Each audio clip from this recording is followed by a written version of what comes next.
Hi, third graders. I hope you can see me well enough. The lighting in here is a little goofy since it's so sunny over there.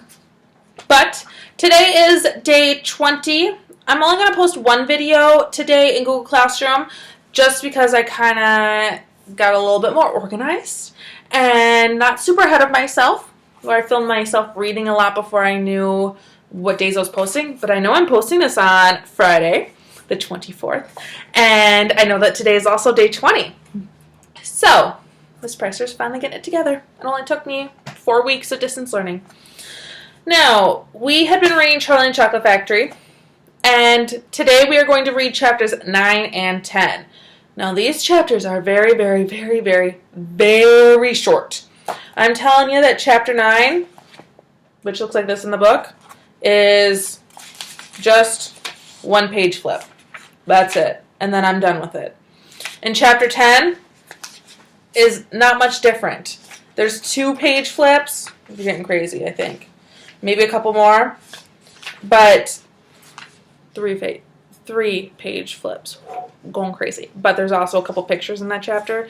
So, like I said, it's going to be a very short 2 chapters for me to read. With that, I'm not going to assign the comprehension with this announcement post in Classroom. But I will make it available in YouTube. So if you go to my YouTube channel, which is where you're watching this video right now, if you click on the little picture of me or more videos, however it comes up, you're all better at YouTube than I am, so you're probably like, Miss Priester, you're doing completely wrong. It's in there. So you're going to see a bunch of Matilda and Where the Red Fern Grows for 4th and 5th graders.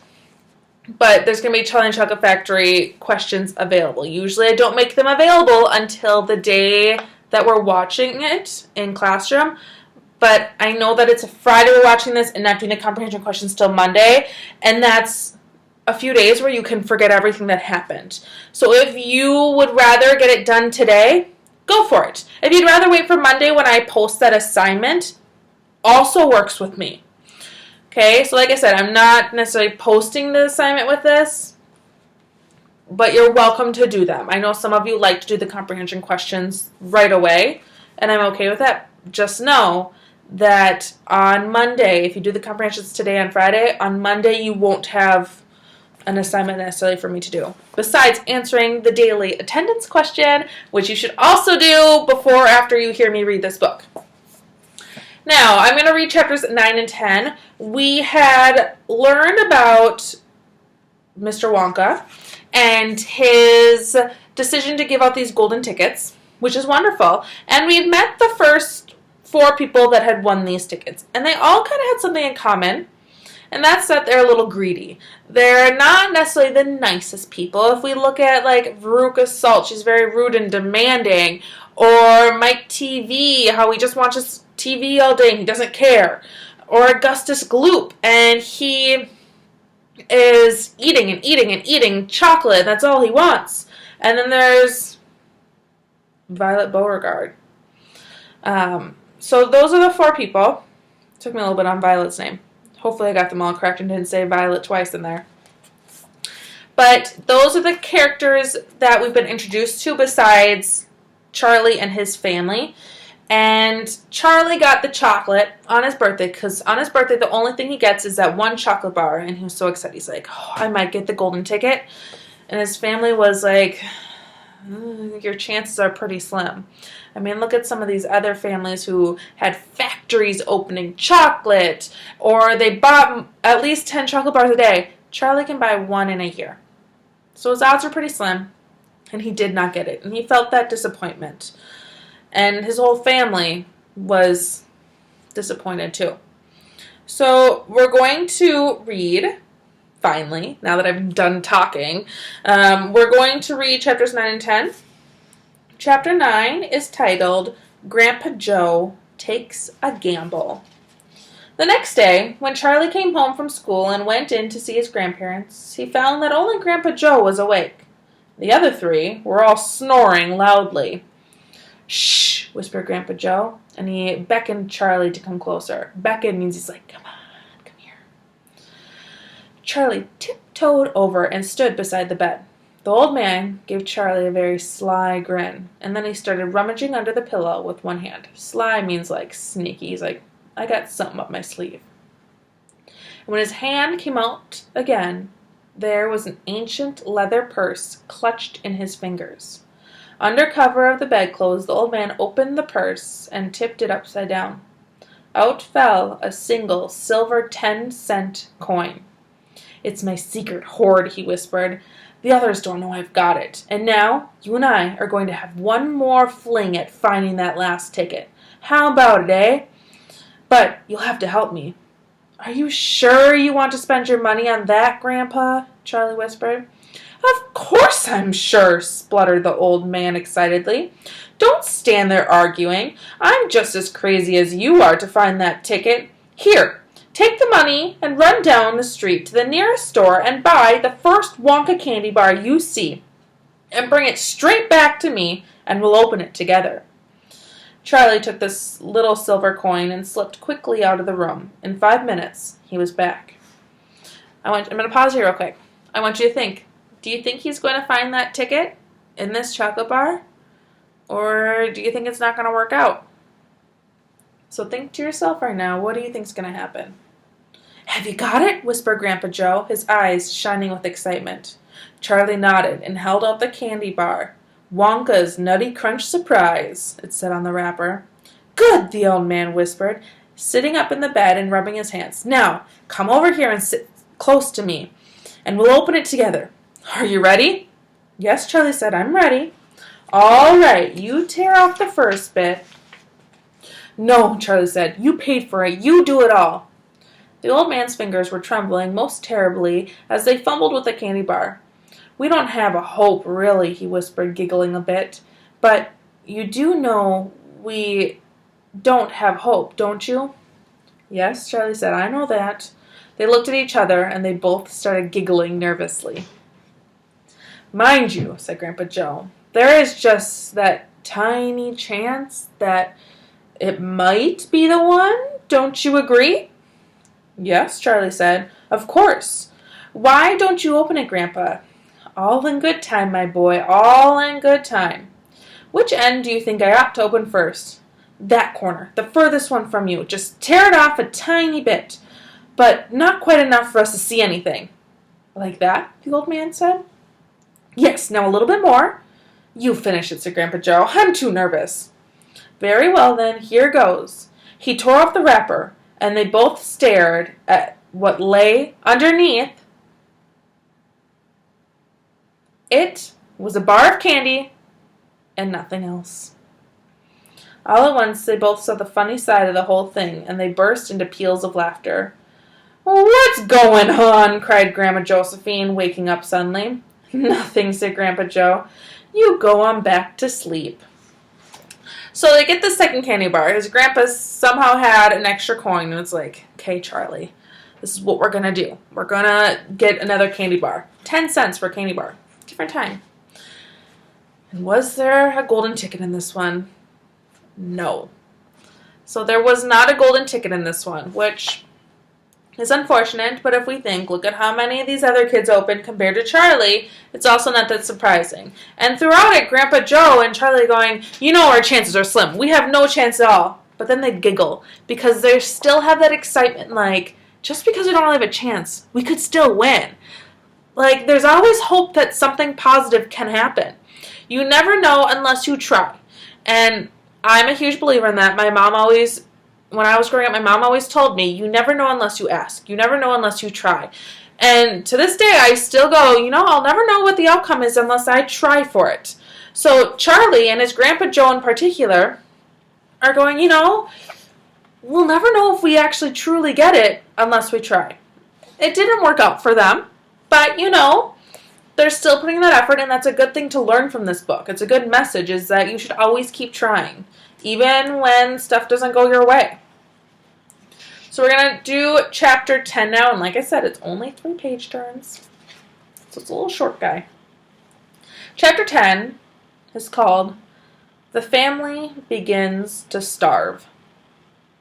During the next 2 weeks, the weather turned very cold. First came the snow. It began very suddenly one morning, just as Charlie Bucket was getting dressed for school.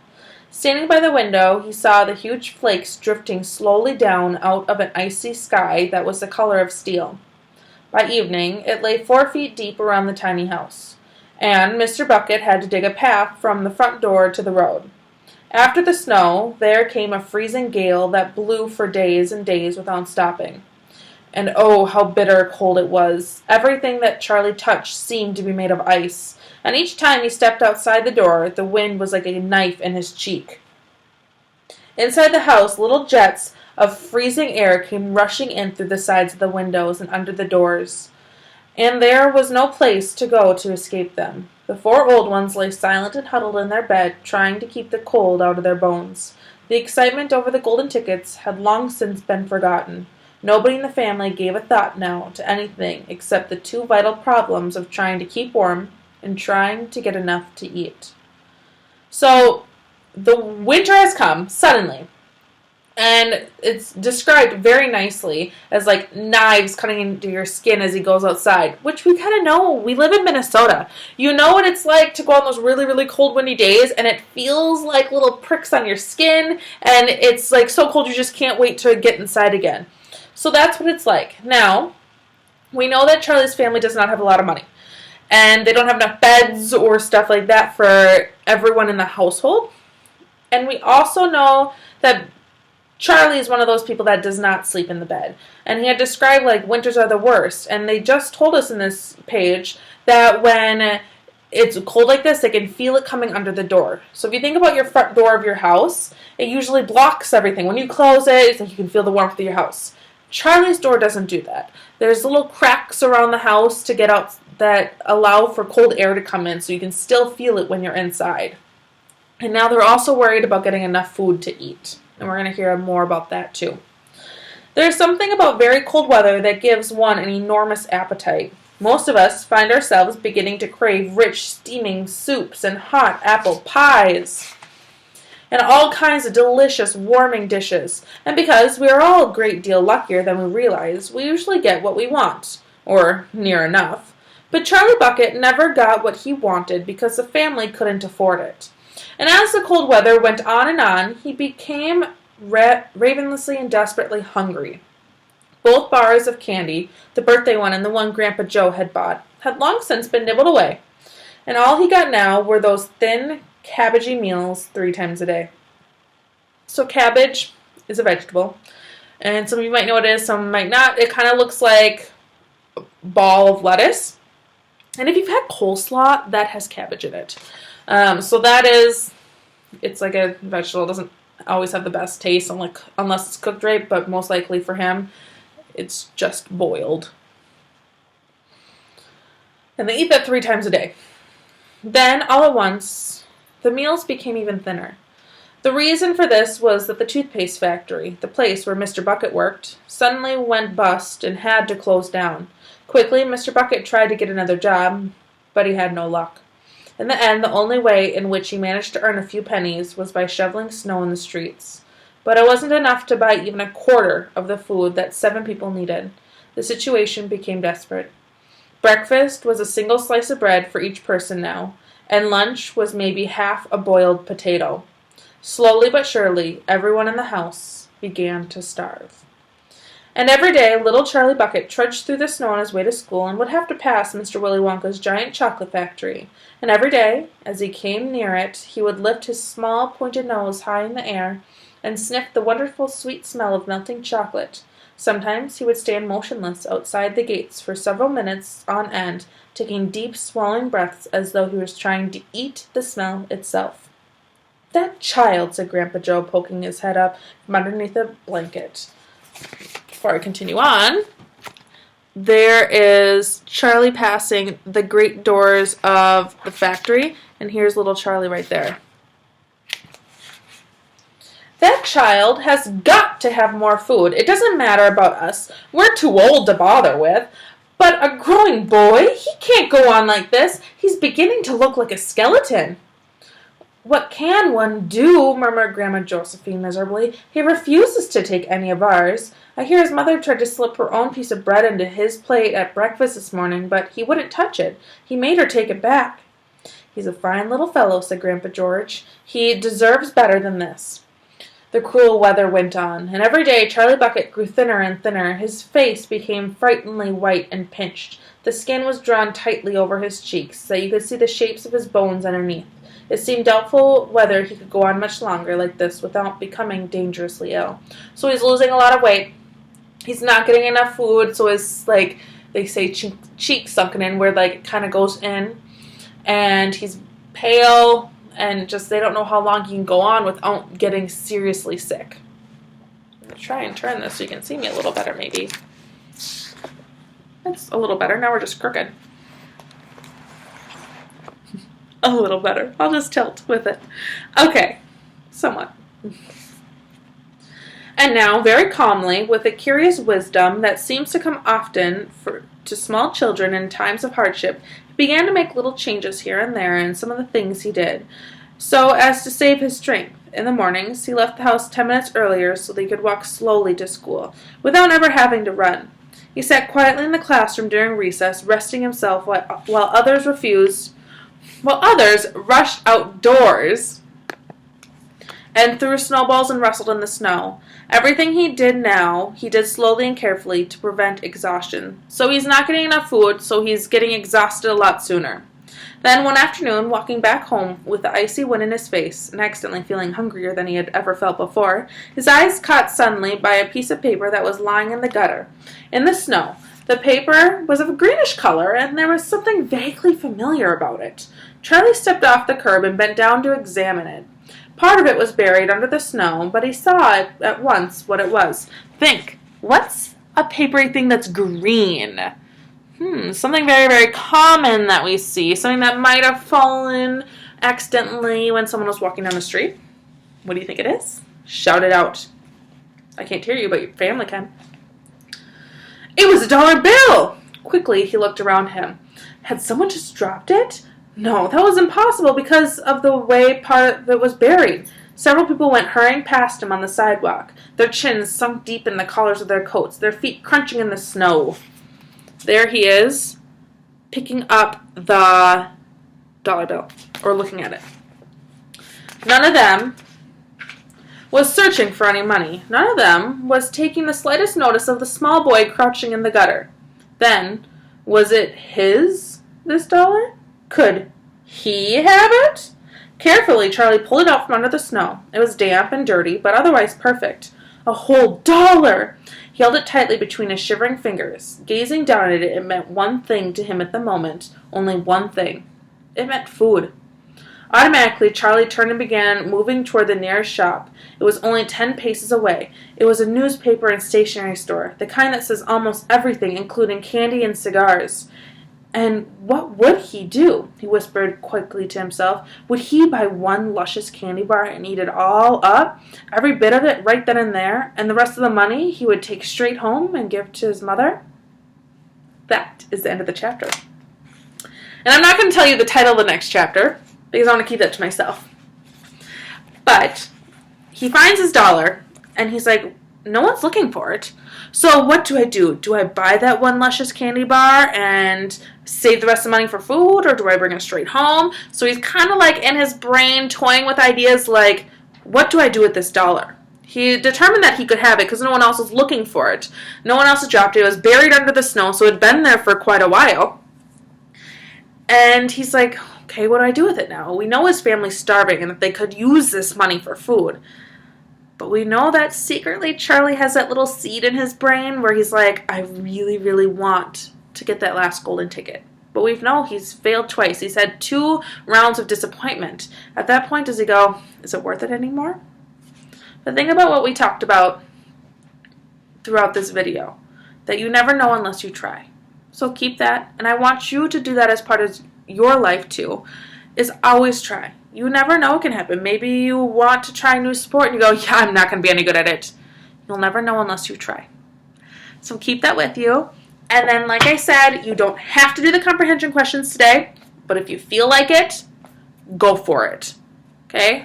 I'm not going to post a video, but you can find it on my YouTube channel. I'll make sure to make that available. So I hope you're enjoying this book, and we're going to continue it and find out what happens to little Charlie Bucket. Keep up the great work, and if you need anything, let me know. Bye.